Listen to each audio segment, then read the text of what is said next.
അടിപൊളി. സ്റ്റെറി ഓടിഞ്ഞു കേട്ടോ. സ്റ്റെറിയുടെ പരിപാടി കഴിഞ്ഞ്. സ്റ്റെറിയുടെ രണ്ടാമത്തെ ഗൈഡ് വെച്ച് ഓടിഞ്ഞു കേട്ടോ. ഇതുണ്ടോ ആണ്ട തൂങ്ങി കിടക്കുന്നു. നമ്മൾ ഇവനെ ഒന്ന് ഇട്ടിട്ട് ടെറിയുടെ ഒടിഞ്ഞ കൈ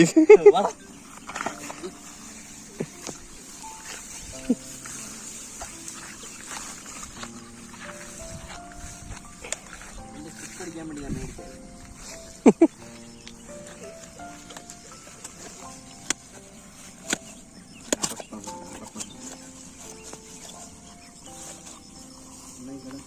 നെവർഫൈൽ വന്നപ്പോഴത്തേന് കളി അങ്ങ് മാറിയല്ലേ. നെവർഫൈലും പൊട്ടി നിഷാട് വന്നപ്പോഴത്തേന് ഫസ്റ്റ് ഏറിന് അടിച്ചില്ലേ. ഫസ്റ്റ് കാസ്റ്റിംഗിൽ കുക്കപ്പ് പോലെ അത് സ്ട്രൈക്ക് കിട്ടിയില്ലേ. അതായത് ആദ്യത്തെ ഞാൻ പ്രതീക്ഷിച്ചില്ല. അതാ വീഡിയോ കാണിച്ചത്. പ്രോ ഒക്കെ വെച്ചിട്ട് വീഡിയോ എടുക്കാതെ